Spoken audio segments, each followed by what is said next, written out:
So USC's new kids on the block have arrived.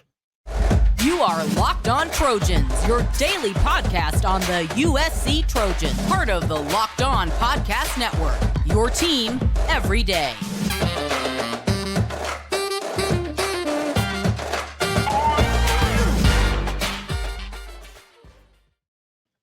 Fight on, everyone. I'm your host, Mark Holton, and thank you for making Locked On USC your first listen every day.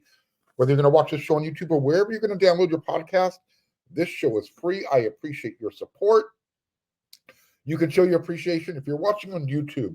Become a subscriber. Smash that thumbs up button. Don't forget to hit that bell notification button. All three of those shows, all three of your participation points help this show grow. These days, every new potential hire can feel like a high-stakes wager, especially for your new small business. That's why LinkedIn Jobs helps you find the right people for your team faster and for free. Post your job for free at linkedin.com/LockedOnCollege. Terms and conditions apply. So, as I said, the new kids on the block have arrived. The early entry recruits from the 2024 recruiting class, they're on campus. They're moving in. Most of them have moved in. So we are all hoping that these new kids have the right stuff. Yeah, I know. Corny. It was there. It was easy. Had to take that shot. Anyways, let's go over the guys who are here, who have arrived at USC, starting to attend classes and will be available for spring camp, which is really important here. We're going to start on the offensive side of the ball.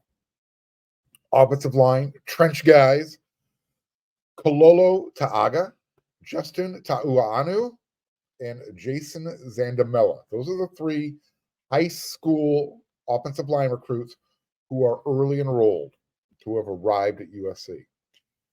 So let's remember, the plan is to get Jonah Monheim comfortable at the center position this season. So in a year, we can get Jason Zandamela taking over. Because he's right now, he's the future for USC at center. I think that's where they're going with that. He's also the number 2 ranked prospect in this class, if you're looking at star rankings. And he was the number 2 interior offensive lineman in the 2024 class. Now, the other 2 young men that I mentioned, Kololo and Justin, I'm not going to say they're projects, but the fact that they're early, they're going to get their feet wet in the spring camp. I would not anticipate them making any type of impact until 2025 or beyond. That should be the timeline we have those guys on. Jason Zandamela, I should say 2026 or beyond for those first 2. Jason Zandamela, he's looking to take over that center spot, hopefully, starting in 2025. Tight end, Joey Olson. I think he's been committed to USC the longest of the 2024 commits, and he's gonna fill a nice need. He can play that big wide receiver role, but you can flex him out up the line, that Y position that Lincoln Riley likes in his repertoire. And then you also got Walker Lyons and Walter Matthews, who are tight ends in this class, but they'll be here in the fall. So Joey Olson, first in, first arrived in the tight end group. Running back, you've got Brian Jackson. He's joining Quentin Joyner, Marion Peterson. And then you've got the transfer who will be coming sometime later this year, Jaquavius Woody Marks, the running back from Mississippi State. Here's a nice thing for Brian Jackson coming in the spring. Running back is always a position where a freshman can make an immediate impact, right? We know 2024 is kind of wide open. There's no more Marshawn Lloyd. Definitely no Austin Jones. So I think Brian Jackson has a nice opportunity to say, all right, I understand that that Quentin Joyner and Marion Peterson were at USC last year, 2023, but they really didn't see the field a whole lot. So Brian has an opportunity to come in and say, hey, I'm here. I'm gonna push you guys.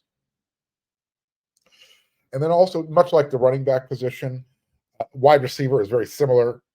You can come in, make an impact, right away if you've got the right stuff.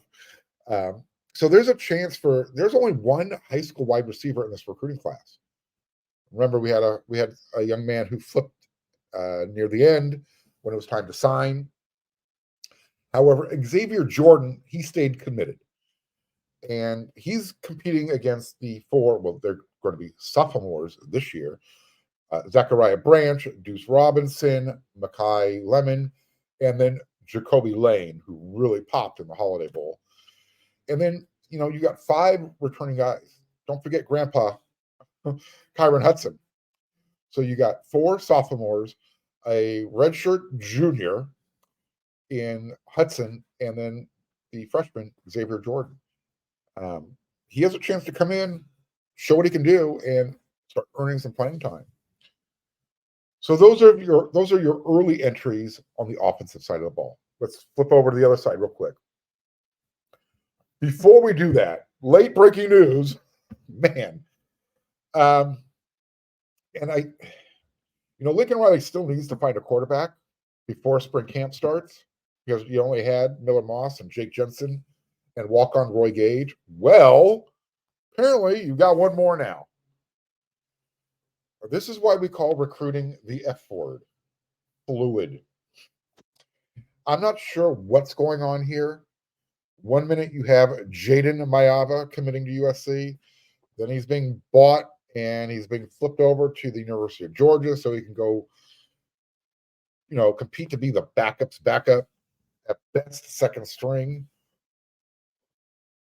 Well, Tuesday night, it's being reported that Jayden Maiava is going to flip back to USC. And I think that's probably where he wanted to be the first time around. This thing is still playing itself out. So until I see this young man actually enrolled in classes in Southern California, I am sure that his NIL agency group is still trying to milk USC for every ounce of blood that they can get. And it's because they kind of have USC over a barrel right now. They know that USC needs a quarterback much, much more than Georgia needs a quarterback. Georgia is 4 or 5 scholarship quarterbacks deep at that position. Anyways, there'll be more on that as news breaks. But it looks at the moment, while I'm recording this episode of Locked On USC, part of the Locked On Network, hopefully you're watching this first thing Wednesday morning, that Jayden Maiava has reconsidered and he wants to be a Trojan again. Get back to the defensive side of the ball. Coach Lincoln Riley, he said it. It's his New Year's resolution that the defense is going to be priority number 1 for USC going forward. I'm going to get to the recent defensive lineman commitment shortly in the next segment here. Yeah, big time need was filled. Big time. Again, I'm going to talk about that more here very shortly. However, first, I want to go over these guys who are going to be at USC in the spring. There are 3 defensive line guys that are going to be pushing for playing time in April or March, whenever spring camp opens. You got defensive lineman Jayden Abasari, Lorenzo Cowan, and Cameron Fountain. Now, Cameron Fountain is one of the top recruits in this class. He had a really good week of All-American All-Star Camp down in San Antonio. And I think he's going to, when he shows up, well, he's already showed up. By the time he's done with spring, I think him and Braylon Shelby are going to form a really nice 1-2 punch when you've got a sophomore in Shelby. And then Fountain is going to come in and hopefully take on a similar role that Shelby had as a freshman. The name Jayden Abasiri, he was a late flip. Originally, he was committed to Minnesota. And what I like about this young man, his size, his versatility. It's someone that new defensive coordinator Antonlynn likes a lot because he's the type of player you can keep on the field. You don't have to substitute for him frequently. By the way, Tackett Curtis, remember him, linebacker? He's going to be a Wisconsin Badger. So we're going to see him at the Coliseum again in 2024. Replacing him, though, two linebackers in this class, early enrollees. You've got Elijah Newby, and who's a big-time athlete. One of the higher-rated guys when you're looking at the combined strength and speed and athleticism. He's one of those guys. And then you also have Desmond Stevens, the second, pure linebacker out of Michigan. Here's what I'm going to say about these two guys. The best way to see a field as a freshman, and since you're going to be here in the spring, go hit someone on special teams. Catch the coach's eyes. Make him see you. That's the best way to do it. You've got a young defensive back group that's going to be really good. You've got Jarvis Boatwright Jr., Marquise Gallegos, and Marcellus Williams. Those are the three who are here in the spring. Damani Jackson, transferred to Bama. Christian Roland Wallace and Kalen Bullock, they're off to the NFL. Sia Wright, for personal reasons, they're no longer going to be a part of the 2024 team. So lots of turnover in that Trojan defensive backfield. Still, there's a nice mix, though, right? You got some returners that are coming back with experience and a few freshmen, redshirt. So you got these new kids on the block. They're going to have a chance to come in, show their stuff during the spring. And as far as Marcellus Williams, he's following his big brother Max Williams' footsteps. I think he's probably the guy that has the best chance of earning some early playing time. Because right now, I think at cornerback, you've got Prof Brown and you've got Jacoby Covington. Those are the two that look really solid in the Holiday Bowl. But you got to find some depth. I think Marcellus Williams is going to be that guy. So those were the high school guys in the class who are early enrolled. Here are the transfers who are enrolled. You've got defensive lineman Nate Clifton. Remember, came from Vanderbilt. And then you've got Easton Mascarenas Arnold, the linebacker from Oregon State. He's the third in a row. You had Eric Gentry in 2022, Mason Cobb in 2023, and now you've got Easton Mascarenas Arnold in 2024. Another linebacker who's going to look to take that inside position, make it his own. First team Pac-12. He finished last year with 107 tackles, 2 sacks, 2 interceptions. Maybe that frees up Eric Gentry to use his athleticism more on the outside. We'll see what happens there. And then you've got John Humphrey and Kamari Ramsey. Humphrey is the cornerback from UCLA. Ramsey is the safety from UCLA. Both are enrolled. Both are going to be available in spring camp. And then you got 2 more guys. I'm not sure if they'll be here for the spring, but don't forget Easton's brother, Achille Arnold, safety, and DeCarlos Nicholson, cornerback, Mississippi State. When they do get here, they're going to throw their names right into the mix for early playing time. And then the other guy that's at USC, long snapper, Hank Pepper, came from Michigan State. He's got 2 years of eligibility left. So there you go. The early guys, the new kids on the block, they've arrived. They've moved into their new dorms. They're attending class. The other guys, you've got till January 26th. So we'll see who shows up. And I'll keep you updated.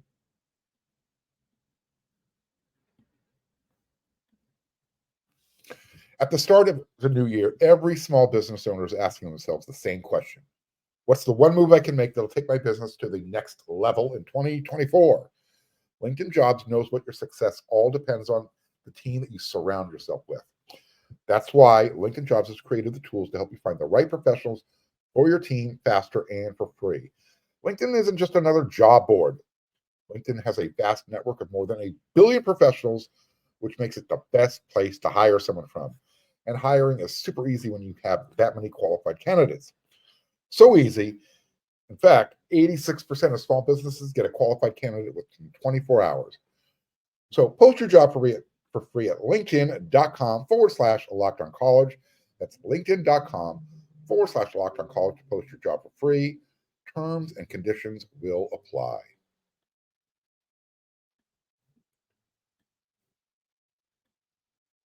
Okay, so I teased it in the first segment. USC has another big guy coming to USC. It's at a position of need. That box has been checked. Boom, filled. It's a bunch of size up front. Again, box check, filled. He's another guy from the transfer portal with lots of game experience. Again, check the box, something that was necessary. And he's going to play inside next to Bear Alexander. Texas A&M defensive lineman, his name is Isaiah Raikes. I mentioned him on yesterday's episode of Locked on USC. He jumped into the transfer portal after he finished up his senior year with the Texas A&M Aggies, so he'll be a grad transfer.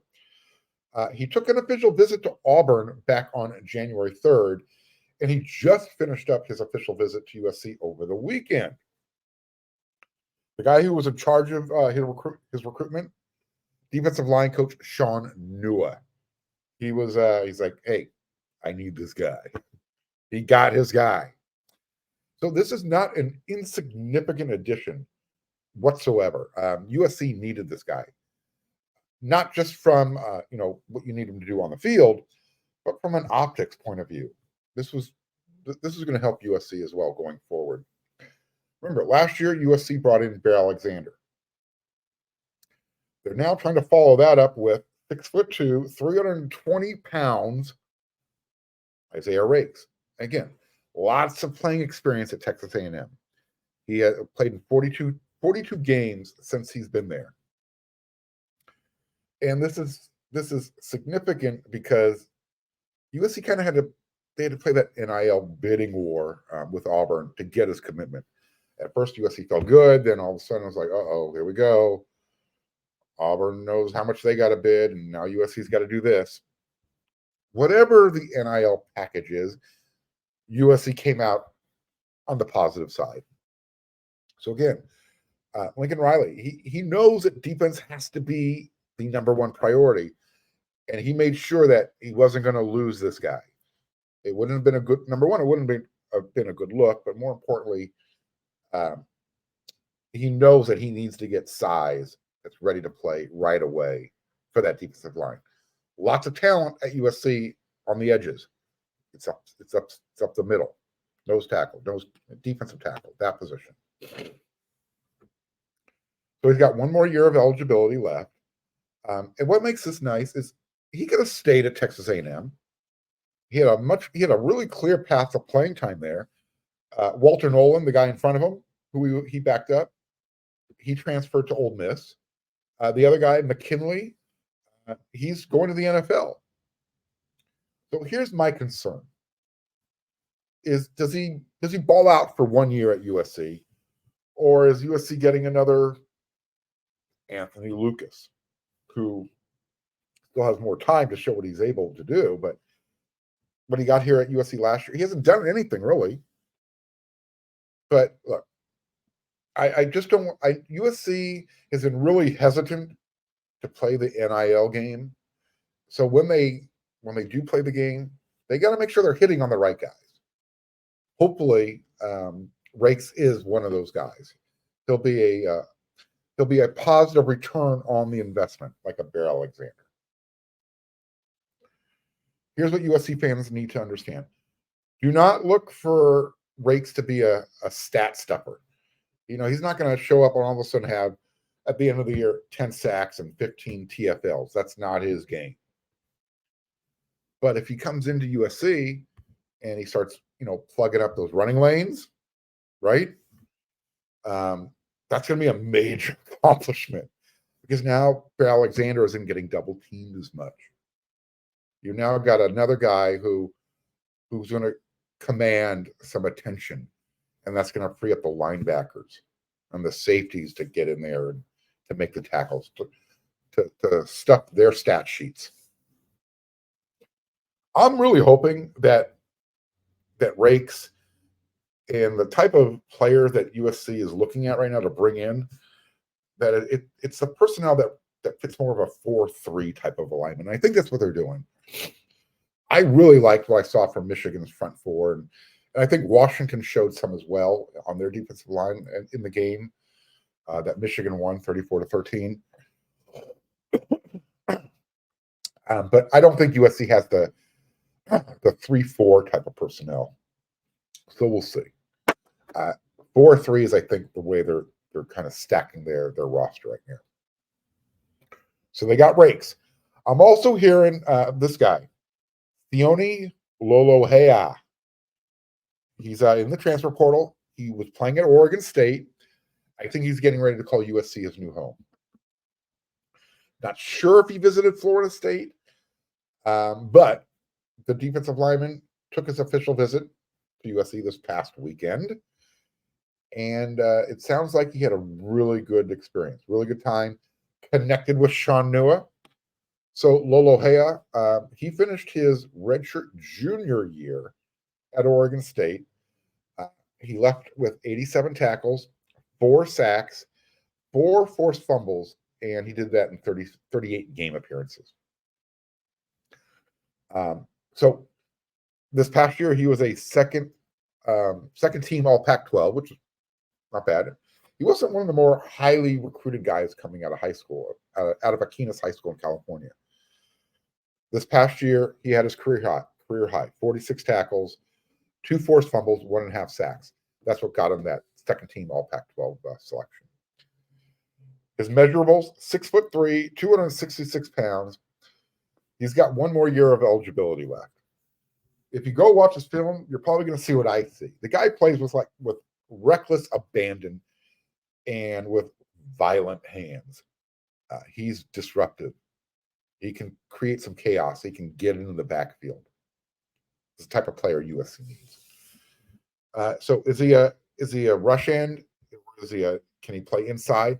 I think with that size, 6'3", 266, you could probably get him to play in that 5 technique, that 3 technique, somewhere inside, depending on who you have outside of him. I don't know if you want to line him up right over the ball, but you can definitely play him at a defensive tackle position. So is Eric Henderson getting ready to join USC's coaching staff? Peter's like, Mark, who's Eric Henderson? Okay, well, if you're familiar with the LA Rams, he is their current defensive line coach. He's actually helped a really young defensive line develop around Aaron Donald. Aaron Donald, perennial All-Pro. The second he hangs it up, he's going to be, and once he's eligible, he'll be in the Hall of Fame. Well, Eric Henderson has kept Aaron Donald at with the Rams looking like an NFL All-Pro, and it's the guys around him that he's making look really good. He connects with really young players who aren't household names. He knows how to develop. He knows how to coach. That's who Eric Henderson is. Here's the thing, though. USC already has a defensive line coach. His name's Sean Nua, who, as I mentioned, is largely responsible for USC's most recent commitment, Isaiah Raikes. And he's big in on Sione Lolohea. So we'll see what happens there. Again, Sean Nua is the current defensive line coach. But my question is, why is the Rams defensive line coach following USC accounts on Twitter, on X? And he was all over Isaiah Raikes before he committed. Now he's following him. The Rams are in the playoffs. So the longer they go, the longer this whole speculation goes, right? Besides Aaron Donald, that Rams defensive line, it's young. It's a group of unknowns. But he has those guys playing above their pay grade. And I think that's what caught the attention of Lincoln Riley. If it's going down. I don't know. But it's if you look at how the LA Rams have sustained one of the best defensive line units in the NFL, again, it's not populated with a bunch of first or second round draft picks. These are what, 4th round guys, 5th round guys, people you haven't heard of. He's finishing up his 5th year on the Rams personnel, on their coaching staff. His 3rd as their defensive line run game coordinator. This is how his head coach, Sean McVay, describes him. Aggressive, when asked to describe Henderson's style. I thought he did a great job. We've talked about understanding how they can really continue to use that experience as a learning opportunity. I thought he did a great job in week 1, but you could feel the comfort level week 2, even just the decisiveness and the change in personnels, getting the calls in, understanding the different situations that came up.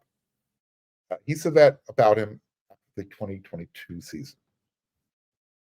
And like I said, in 2023, I think the Rams defensive line I don't know if they've overachieved, but he's got a lot more out of them than I think people anticipated. So again, I have no idea if he's coming, but the breadcrumbs that trail, kind of interesting, right? Why is he so interested in some of the USC defensive line players? Just throwing it out there. It's kind of weird.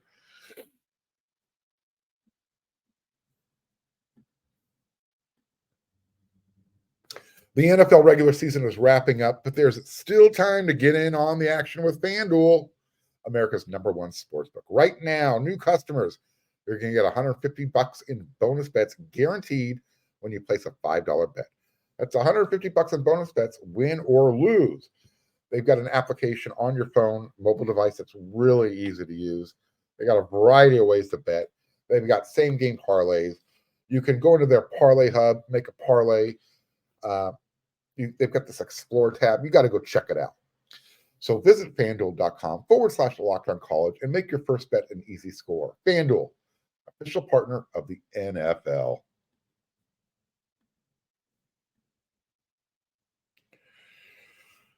So it took Jim Harbaugh, 9 years to get Michigan back to the promised land. And during that timeline, I need to remind people, he was actually almost run out of town. A lot of the Michigan fan base wanted him gone, mainly because he couldn't beat Ohio State. Now he's beaten that school down south 3 years in a row, that school that Urban Meyer likes. Ohio State refers to Michigan as that school up north, so it's a little smack talk. I have no dog in this fight. I could not care any less about Michigan or Ohio State.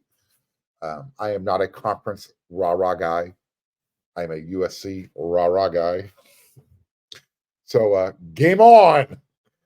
Anyways, he's beaten Ohio State now 3 years in a row. And he just led Michigan to their first national championship since 1997.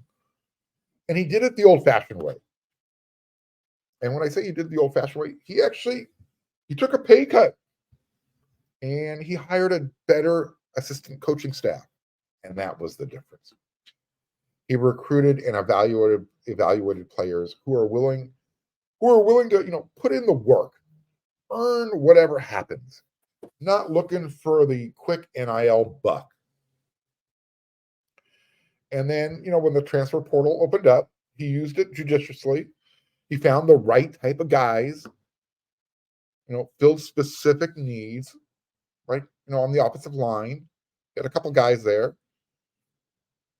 But mostly, his team that just left the field in Houston carrying that trophy, 40 of them, 40 plus, 5th and 6th year players. They decided they're going to stick together, come together, and they were able to put together that perfect season. I mean, the overwhelming majority of that team, they grew up playing together. They lost together. They ended up learning how to win together. And then this season, this is how strong that culture was.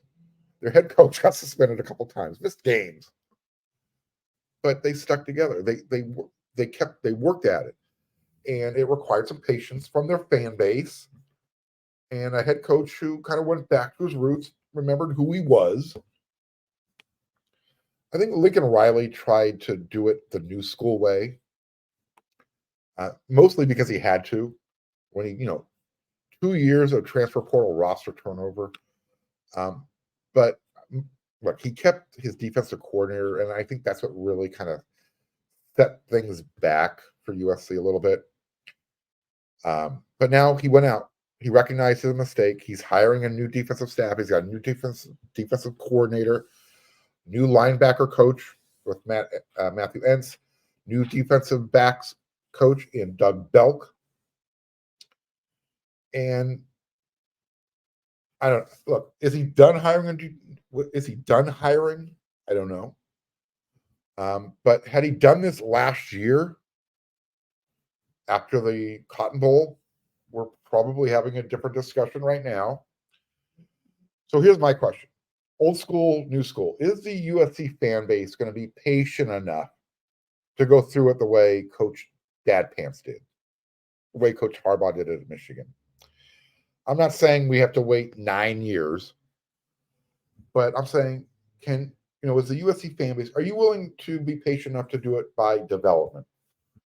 Not buying the best ranked recruiting bidding classes. I think eventually we all want to find that happy sweet spot in the middle where you're getting elite guys through the recruiting classes and being able to pull enough guys out of the transfer portal to fill specific needs. But recruiting elite players out of high school and then not playing them, that creates issues. And that's why you're starting to see guys even starting to leave places like Alabama and Georgia. Egos are involved. Players want to play. So I'm somewhere stuck in the middle. I want to stay old school. I want to build it the right way with recruiting classes. But at the same time, you've got to have patience. You got to let these offensive line classes that USC has recruited in 2023 and 2024 mature, develop, come up together. And if you need to go get one or two guys out of the transfer portal to supplement, that's the way they need to go about it. Because you saw the result. If you're patient and you stay true to yourself, Michigan showed you what they can do. Washington, to a lesser extent, did the same thing. Bunch of fourth and sixth year guys. They stuck it out. They just ran into a Michigan team that executed a little bit better when it mattered. All right. So you let me know. Hit me up in the comment section. Old school or new school? What's the best way to win a championship? Let me know. Hit me up in the comment section. I'll be back with another episode of Locked on USC tomorrow. I'll have an update on Jayden Maiava. I'll have an update on everything that's going on with recruiting and transfer portal stuff. So until then, everyone, you know what to do.